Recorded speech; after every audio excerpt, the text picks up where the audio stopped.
Good afternoon and welcome back. If you've already watched my other live stream today, this video is for you if you are trying unsuccessfully to sell your home currently and you need to sell.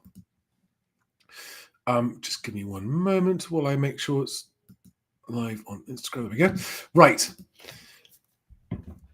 I want you to try and imagine your life looking ahead if you can sell your home, and your life looking ahead if you can't sell your home. How different do those two futures look for you? How important is it? And then bear that in mind when I say that in a situation where selling your home is essential for you to move on with your life, your choice of agent should be made as if your future depends on it, because it does. One of the things that I've learned more about sellers choosing agents since I launched this channel is that and as the example I'm going to read out to you today, I've got a case study from someone who's kindly sent me in their full nightmare, is that even with the best will in the world and trying as hard as possible to avoid the pitfalls, so many sellers are still being caught out by dishonest and deceptive agents who are just very, very good at making it look and sound like they really are the one for you and the great one, and they're going to sort you out and take care of you and going to make it work. And so without further ado, let me begin by reading this story, this message to you. So this is from someone who, and if you're a seller, by the way, who would like to share your story with me so I can put it out like this anonymously, please send it in. So this person has sent me a private message via the Moving Home with Charlie Facebook page. You could also send it to me on the Moving Home with Charlie Instagram page, or you could send it to me on Moving Home with Charlie on Twitter, or X as it's called. Any of the above, if you want to send it privately, okay? And this is from someone who's been messaging me since last autumn when they've been trying to buy somewhere else. And it's also an example of why, if you want to buy somewhere else, you must have your home under offer and sold if you need to sell first. Because in this market, as a buyer, you're unlikely to be taken seriously if you have something to sell that's not yet sold. Hi, Charlie. I just wanted to give you some insight into what's happening in the Kent market. I listed my property 4 weeks ago. 1 viewing and 2 cancelled. Now, nothing. A good agent, by that I mean someone that actually knows how to get a property sold at the best market price, will have your home under offer, i.e. an offer that you can accept made in that amount of time, in 4 weeks, 28 days. That's when a really good agent will have your home under offer. So what went wrong? She goes on to say, I know other sellers in the same situation who are listed with different agents. It starts with bookings, cancelled, and then nothing. Agents just stop communicating. When viewing properties, I've spoken to multiple agents who say it's gone quiet.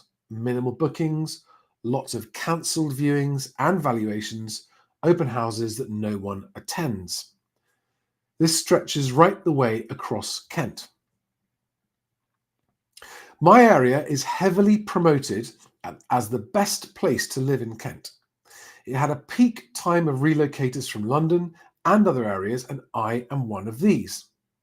Now they aren't coming here, and some who did move here want to move back to London or out of the area.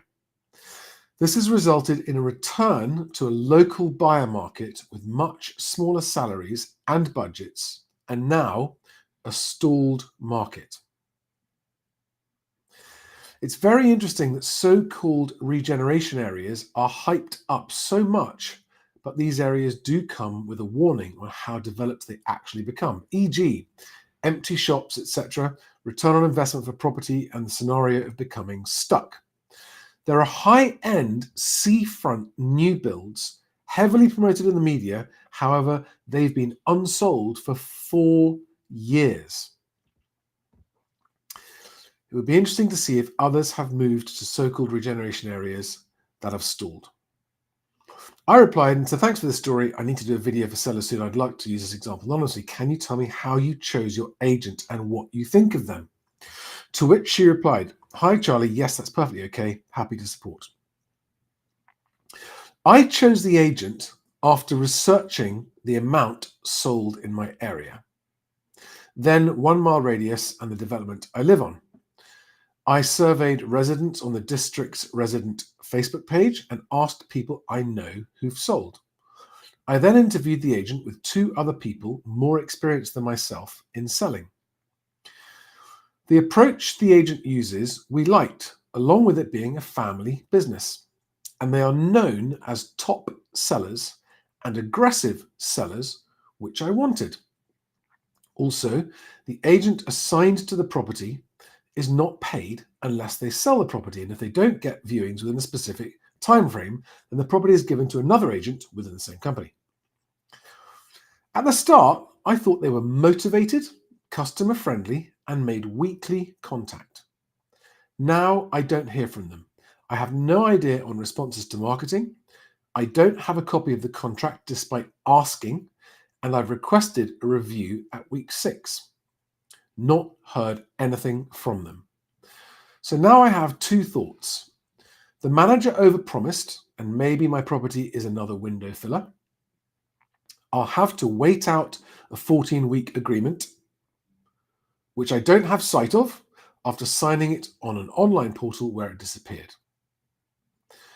Or the market here has run out of steam and the buyers are not there, leaving only a local market who can't afford high interest rates, etc. Overall, I feel disappointed and let down, unable to move forward, despite me having a chain-free property lined up to buy. I won't be buying in this area again. What I will add, some people are using agents from a neighbouring town to cover this area, more experienced in growth towns and better access to London relocators.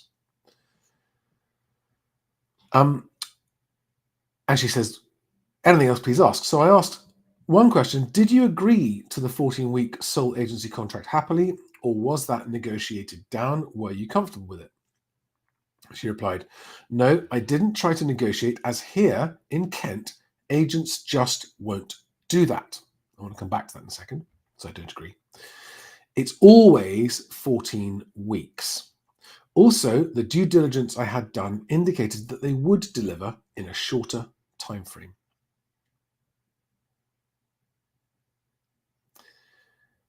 I had one final question. How did you arrive at the chosen marketing price?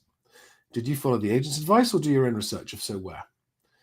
To which she replied, both my research and the agent. I went under offer last year at a higher price and lost the buyer. I talked to a lot of people here who sell too. Right. And I then said, she made a comment about something about the marketing she didn't like. And I said, you should ask them to change that. Then they easily can. And she said, I will, but they don't respond to me now. I'll have to go into their office. Oh, that's going to be awkward, isn't it? And I said, if they don't respond, then that's a breach of contract and you can walk away from your contract. They won't have any grounds to stop you. Right. So what we've got here is a seller, and it's very much a first-time buyer type property, 2-bedroom house. I've seen the listing. It looks very nice. It does. It looks like a really nice property. So there are a number of reasons why this can happen. It can be the price, and it can be the marketing. It can also be the market temporarily. But what's not acceptable at all is this agent's conduct. And there can be a number of reasons for this. So, what if it really was a good family-run business with a great reputation and they've just gone cold and ghosted this client? In a very, very difficult market, even good and honest agents can struggle. And they may be going things as a small business, they may be going through real struggles. Because as transaction volumes have dried up and as our transaction volumes have got longer, even good agents have seen their incomes come down by as much as 50%, which is a combination of fewer transactions completing, which nationally we know is the case, and also much longer transaction times, which really, really hits a cash flow on a small business because agents don't get paid until after you've exchanged. I don't know what the story is. I don't know who the agent is. Actually, I could know, but it doesn't matter who the agent is.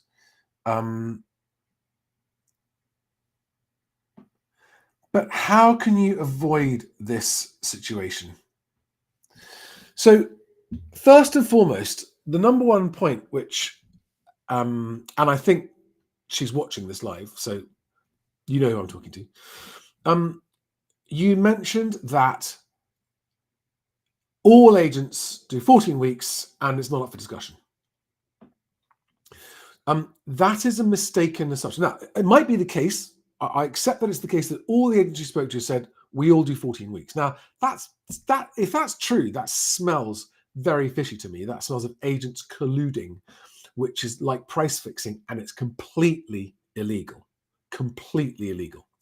Secondly, none of them would turn down your business if you said, I will go with you and I'll pay the fee you're asking, but I'm not signing a 14-week. I'm not happy to agree to a 14-week contract. Let's make it 8. Or, and here's the other thing you could do is, what do I get in return for signing this 14-week commitment?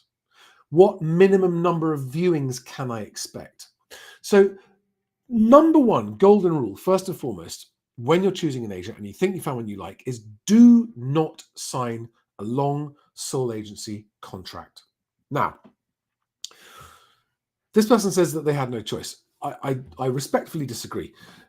A lot of my new subscribers on this channel have come from the video where we secretly filmed agents, my colleague Samantha selling her home in Taunton. And this reminded me, I need to do an email to put out there, an email template for sellers to send out to agents before they come around to your house to solve this problem. Because that's what we did with Sam. I drafted up the email. She sent it out to all 18 local agents. And she said in there, I'm sending this to all local agents. And in that letter, she said, I will not be signing a long sole agency contract. So if that's a problem, please don't respond to this email invitation to come and meet me. And 11 out of 18 agents responded saying, don't worry, we don't need a long sole agency contract. So almost 2/3 of the agents in Taunton at that point, when asked to discard their long sole agency contract requirement, almost 2/3 of those agents did.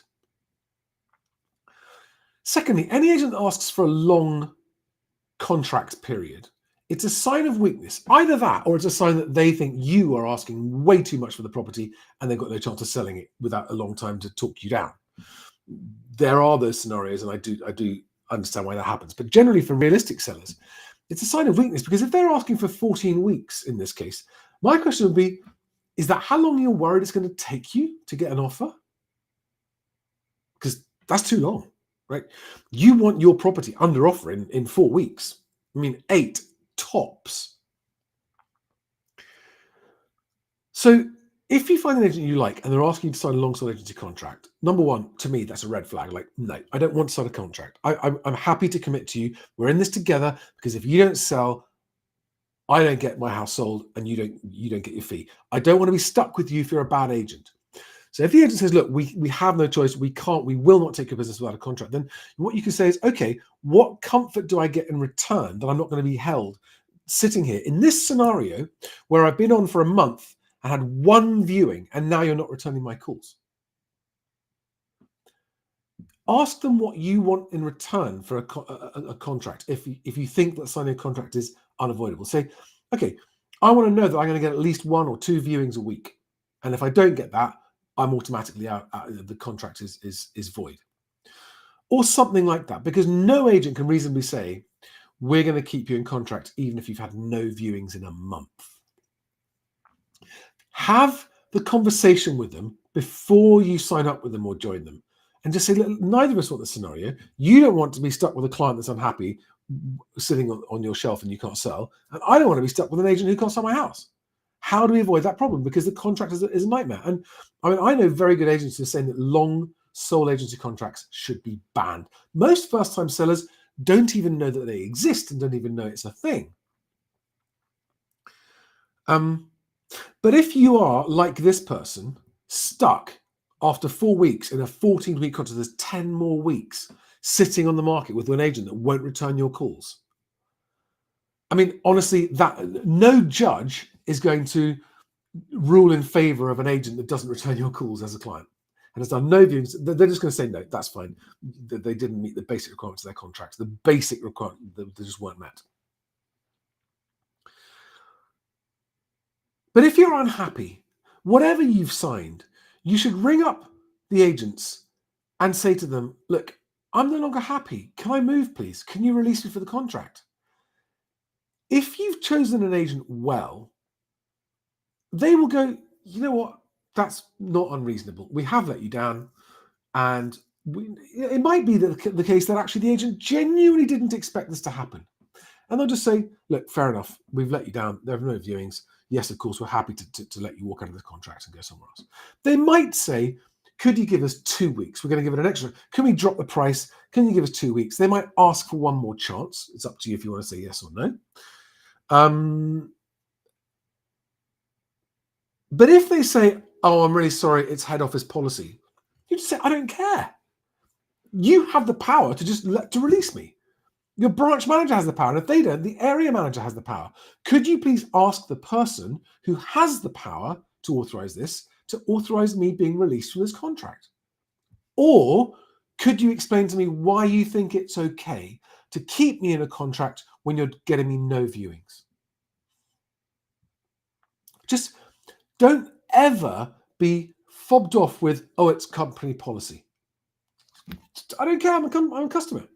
And you know, if they are resistant and you feel they're being unfair, you can say, okay, fine. Then you stick to your policy, and I'll stick to my policies, making sure as many local people as possible know on my social media groups that you have got me no viewings.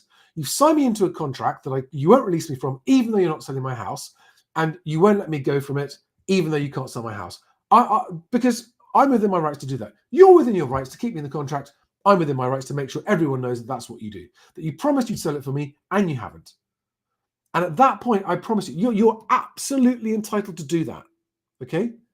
You're entitled to report the facts that you chose this agent because you trusted them.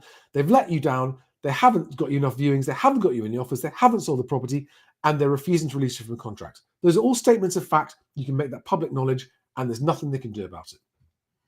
And you should kick up absolute stink. You should not suffer in silence. You should absolutely kick up stink and say, this is my future. I know I'm just a number to you and I'm just on the shelf with you as an agent. You've got lots of other properties to sell, but this is my future that I cannot get on with because you won't release me or sell my house. Never sign a long sole agency contract. And if you have, fight furiously to be released from it if you need to. Ring them up and talk to them. And if they don't answer the phone, then email them and say, I have rung you on this date. I have rung you on this date. I have sent you an email on this date. You have not replied to any of my communication requests. I am releasing myself from this contract if I don't hear back from you.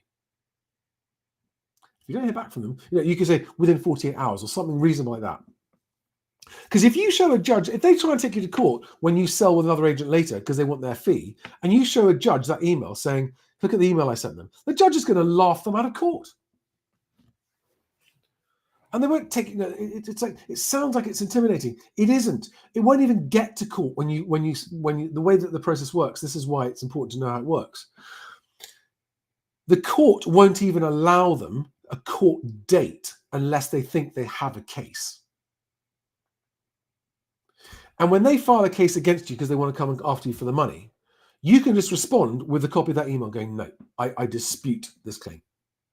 And if they choose to press ahead with it on that basis, then they're actually risking more than you. They just won't bother going ahead.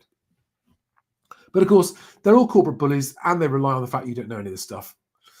Now, okay, so that's one problem that this person has had, is that they have unfortunately chosen the wrong agent despite their best efforts otherwise. Secondly, there are always buyers out there. There are always buyers out there at a price. And when you've got a property that looks as nice as this one does, and it really does, it looks like a lovely property, and you're getting no inquiries, it could partly also be down to the agent's lack of activity, which is why you need to switch agent, but it's also going to be down to the price. And yet again, you need to work out what price other similar properties have sold for most recently, remembering that the market is changing quite rapidly now, remembering that the Southeast is having a downturn more than the rest of the country. And you've got to put your asking price out at a price that gets competing buyers, because if you get competing buyers, the asking price is no longer relevant. They're no longer making their offer in light of your asking price. They're making their offer in light of wanting to offer more than the other person is. The asking price just goes out the window at that point. So if you need to sell, and if you want to have no choice but to sell, then you've got no choice but to find out what the market, you're not committed to accepting any of the offers. You could find out that the highest offer that you get isn't enough and decide you're not going to move. But there's no point in sitting in limbo, in no man's land, just waiting and wondering. And what you can do, even with an agent that you're stuck with that you don't like, that won't let you out of contract, you can say to the agent, right, I'm instructing you to lower the asking price to, okay, in this case, I would recommend knocking 10% off it, off the asking price, at least. If it's worth more, it'll get more, as long as they market it properly. And seeing what happens. I would ask them to change the main image, the lead photograph that's on the marketing. I'd ask them to drop the price aggressively and see what happens. Now, do we have any sellers watching this live who've got questions? I really want to take relevant questions from sellers if possible. Patricia makes the observation, 4 weeks with only one viewing means the price is too high. Okay, can we also remind ourselves, actually 4 weeks ago was 3 weeks before the election.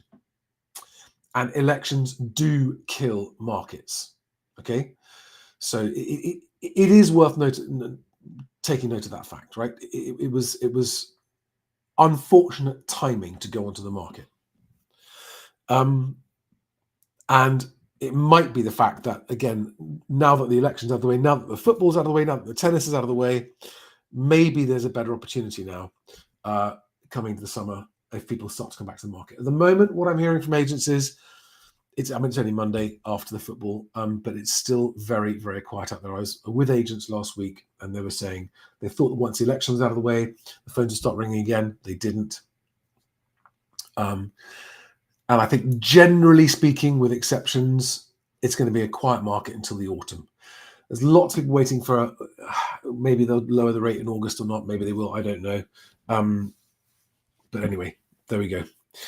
So if you are a seller watching this, watching it later on after it's been recorded and released, and you want to share your story with me, you've got questions, please send me your questions. I really want to, my goal is to help transactions happen, and I really want to help sellers, because at the moment there are loads of sellers, there are buyers, but things aren't selling as much as they should be. Wow. Craig Wood says, I also know that the biggest estate agent in my area isn't valuing properties. Other agencies have confirmed that they just ask the seller what they want and put it on for that price. That's utter desperation when they're doing that.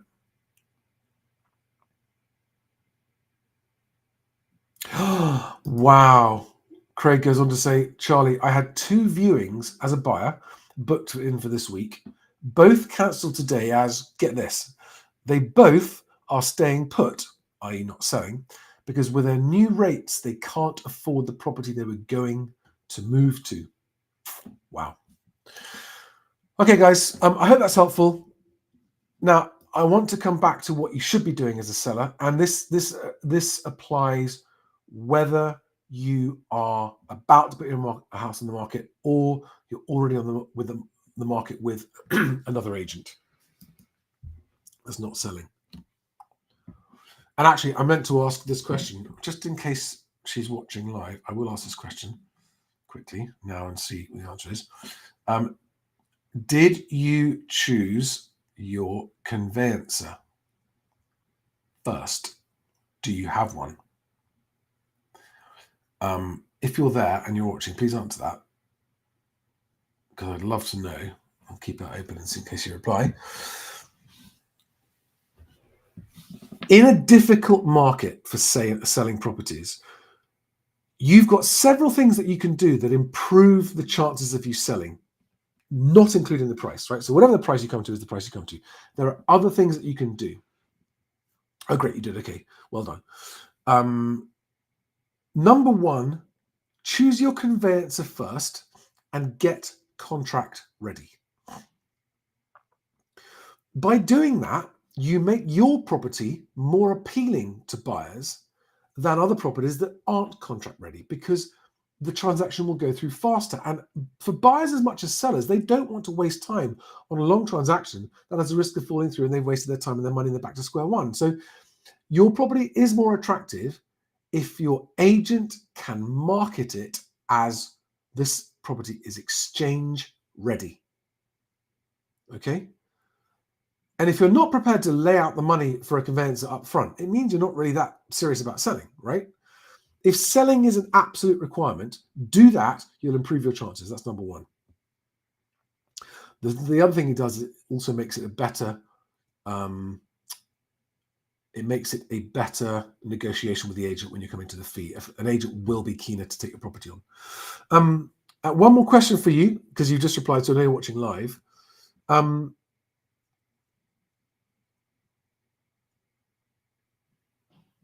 Has the agent marketed your property as exchange ready? Agents are now required to market properties with what's called material information, new material information rules from National Trading Standards. And actually, in order to be able to answer those questions, you need to be mostly contract ready anyway. So it massively improves the marketing of the property as well. Okay, so guys, pick a conveyancer first, get contract ready, make sure the agent you choose markets it as contract ready. And you've just replied saying no, that they didn't include that. It's a missed opportunity. And you should insist on that immediately. If your conveyancer is instructed and lined up and ready to act, and you've completed all the paperwork, the TA6 form, the TA10, all the ID verification, anti-money laundering stuff, and you've done everything, so you don't just have your conveyancer appointed, but you are actually exchange ready, so that the agent can market it as exchange ready, it's going to be attractive to more buyers.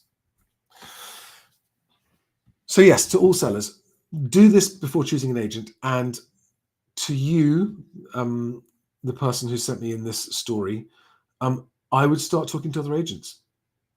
I don't know, you didn't tell me how many other agents you already spoke to, but I would be talking to as many agents as you can. Tell them you're exchange ready. Tell them you want to get your property under offer. You want to find out what the best price you can get as quick as possible. Show them you're motivated, work with them, and I wish you all the best of luck. But to everybody else, please take this story as a warning of what can happen, even when you think you've made your decision really carefully. You can end up stuck with an agent you really thought was good, you did your research, and they've just given you one viewing in 1 month, gone cold on you. All right, guys. If you don't have a conveyancer you trust and like, these guys that I work with will do this for you, and they will get you lined up. And they'll be very, very happy to help you get lined up to sell your property. Their whole focus as a conveyancing firm is to speed up transactions. All right, guys. Thanks for watching. Thank you very much for your story of selling your home in Kent. I do wish you luck, better luck, and I'll see you guys on the next one. Thanks, guys. Bye-bye.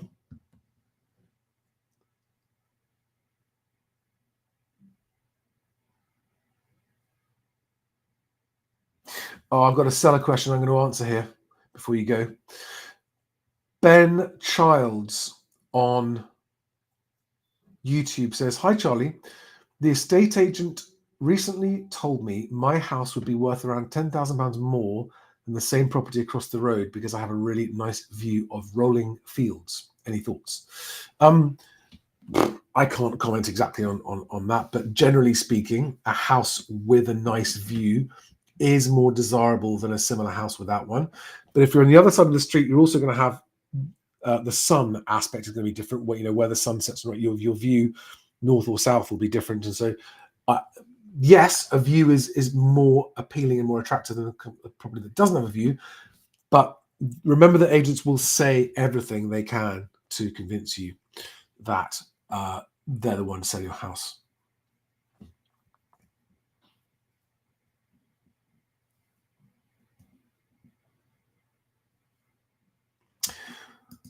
SMO says, "You helped us massively when we sold and offered on our next home, but we're at a stalemate with our vendors stuck on inquiries as they are buying a listed building.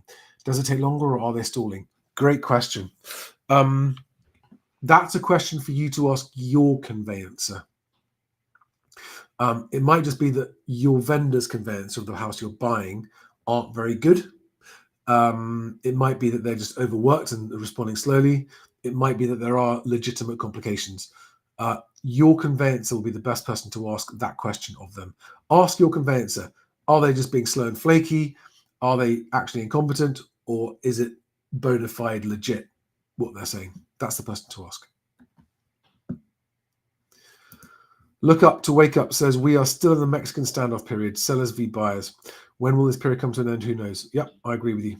When people stop overpricing properties, when Rightmove stops pumping out stupid asking price indices that make everyone think record prices. I don't think that's the case in this case. This seller, who has said, "Thank you very much. That's very helpful, and I hope it helps others too." Well, thank you very much, and I welcome any more similar case studies. Please send them in, and I'd be more than happy to help. Oh, that's a good question. Steve Burbage says, "Do I sell with the agent that's rented the house out for 10 years?" Steve, if you're a landlord and you use an agent to rent your house out for you, and they're a good lettings agent, then they will know lots of other landlords who might be interested in buying your property with the tenant still in, if they are still in. So it would certainly be one of the conversations I would have. And sometimes it goes like this: if you are a landlord selling a property with an agent that's been renting it out, you have a conversation with them, an informal conversation. Say, "Look, I want to find out what other agents think I should do, but I want to know what your feeling is. And do you have someone you think, do you have a client that might buy this with the tenant in situ?" Because that's always the win-win for you, the agent, and the tenant. If you can sell it for a price you're happy with to the tenant that's in there, to another landlord that's going to leave the tenant there. Okay, you just said it's empty. Right, if it's empty, I suppose the agent that's been renting the house out for 10 years will know it better than any other agent. But how good is their marketing? Have they sold other similar properties like yours recently? If so, exactly what did they sell for? Ask them. Just say, "I want to know, what have you sold and for what price?" And if they're evasive about answering it, it's a bad sign. Just any agent that gives you evasive answers is always a bad sign. But I would always talk to more agents. But try and talk to the ones that seem to be selling, not advertising the most like that, but seem to be selling the most properties like yours. So look for agents who are marketing properties like yours that are shown on the sites as under offer.